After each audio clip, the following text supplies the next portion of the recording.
Assalamu alaikum wa rahmatullahi wa barakatuh, and welcome to another episode of Sapient Thoughts, where we discuss theophilosophical issues, where we tackle the arguments of the detractors of Islam, in addition to making our own arguments for the veracity of Islam.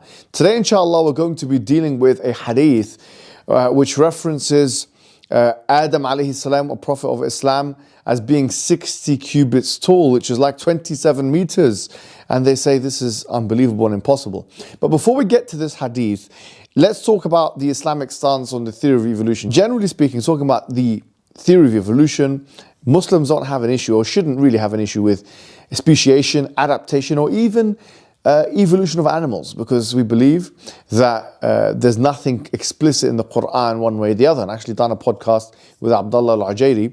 Sheikh Abdullah al-Ujairi is a prominent figure in Saudi Arabia who researches these matters and well published in this field.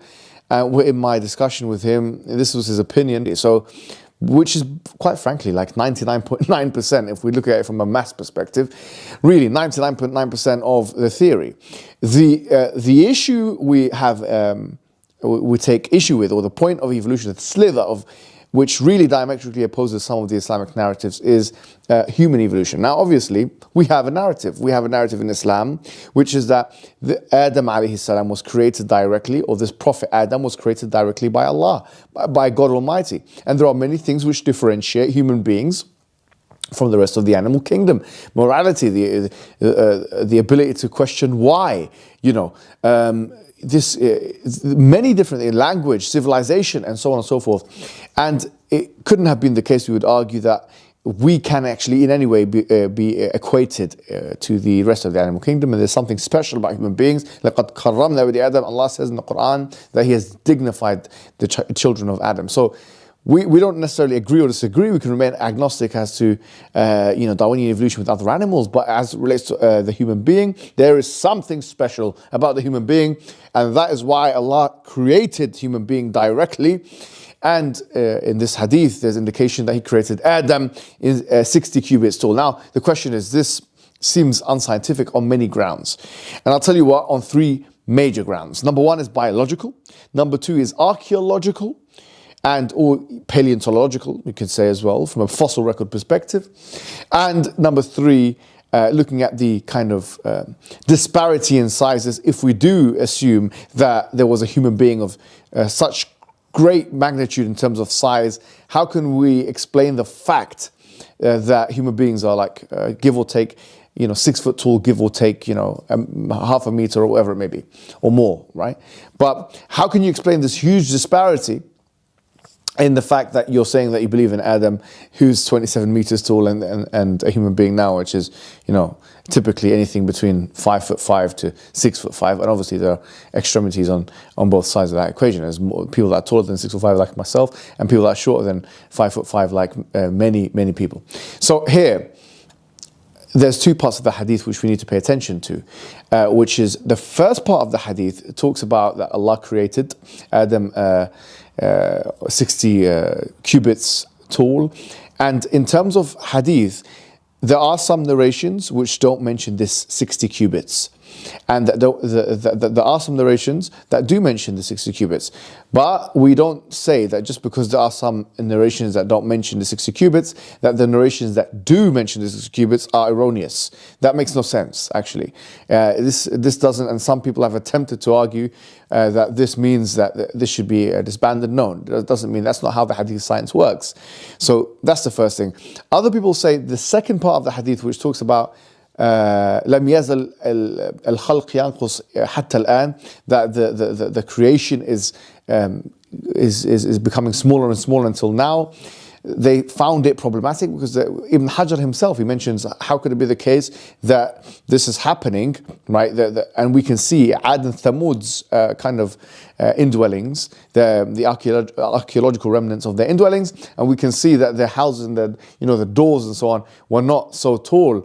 And he assumed, and without, by the way, nas and evidence, that Ad and Thamud were closer to Adam than they were to us human beings. And obviously the only real evidence we have anything between Nuh and Adam alayhi salam there's no evidence. I mean, there's only Israeliyat, or kind of biblical narrations. So potentially he was using those to kind of raised his eyebrow, but he did not say that this hadith was mu'allal or defective, as many believe that he did. Now, because of nas reasons or content reasons. Going now forward to answering the contentions. There are variations of this hadith which refer to fis sama, okay, that this was in the heaven. Not heaven as in Jannah, but fis sama. Now, obviously, if you look at the Quranic cosmology, heaven, al-Jannah, is above.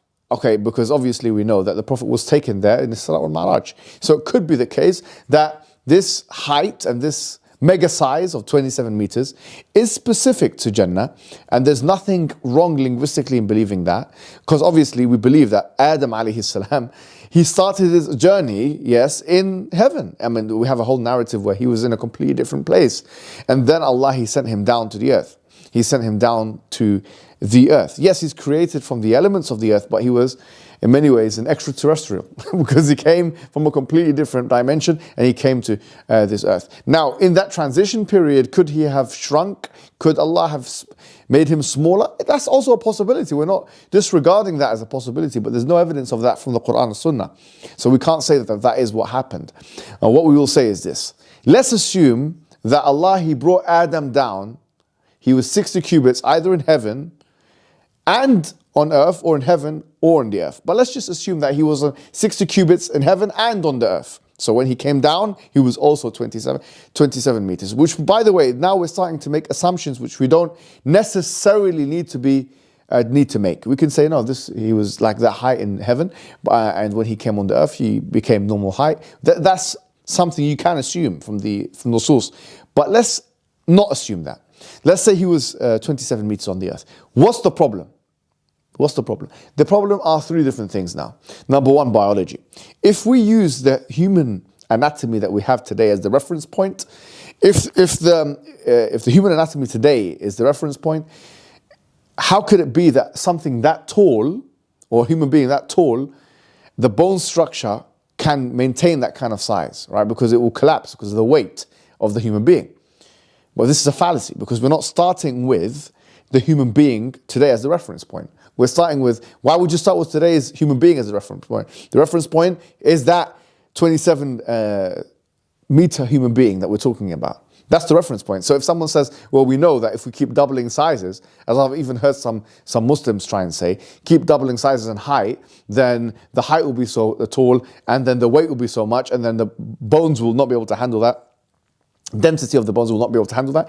You're using your reference point as the human anatomy of today, and then doing qiyas backwards, which is a qiyas mal farq, if you like, or a false type of analogy. It's a different kind, it's false kind of analogy. So that's the first problem. You can say, it's inconceivable that human anatomy can handle that size. Well, it's only inconceivable on the basis of analyzing today's human anatomy. That's the first thing. The second thing we may say is, someone could say, well, we talked about the biological problems, fossilization.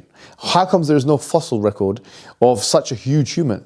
The National Science Foundation says that 99.9% of species have not undergone fossilization. So fossilization, you expect to find one specimen of a fossil of a human that we don't know, tens or 100,000, whatever it is, years that he existed before? No way. This is like finding a needle in a haystack. It's ridiculous to expect to find fossils like this. It's absolutely absurd. It's such a redundant interrogation. So that one would be put to the side. The third now interrogation is, well, how can we conceive of such a disparity between humans within the, or any kind of animal within the same species like this? They say we don't accept that. We don't accept that you can have a 27 meter human being and then you can have a 6 foot human being, and that disparity existed. And they say humans have been around for 350,000 years, which is, by the way, estimates we don't have to go with because they keep changing those, quite frankly. But let's just assume for the sake of argument. Are you saying to me, is my response, that you have, there's no species within the species that exhibit this decrease in size, this dramatic exponential decrease in size? Because I can give you an example of the dwarf elephants, which the Journal of Proceedings National Academy of Science shows. The dwarf elephants were 220 pounds. They went down in 800,000 years, according to the journal. In 800,000 years, they went down 100 times in size. So they were 100 times bigger than they were. They became dwarf elephants, 220 pounds, 100 kilos, which would mean that I'm bigger than those elephants. Me personally, the one who's talking to you imagine an elephant that I can pick up or that you can pick up. And that would be heavier to pick me up than an elephant. I mean, this is just to give you some kind of visuals here. So if you can believe in an elephant that is that size, because you're looking at the fossil record and you're making your evolution inferences, then why can you not believe in a human being that's much bigger? That's just one of many examples, but within a very short time span in evolutionary terms. So why could not that happen to the human? I mean, if you really want to believe it on your paradigm, why could not that happen to the human being? So it's okay when you say these things, but it's not okay when we say these things. You make a mockery out of the hadith, but the hadith makes the mockery out of you, because this is actually what you believe in as well. And hopefully that answers the question. Wassalamu alaikum wa rahmatullahi wa barakatuh.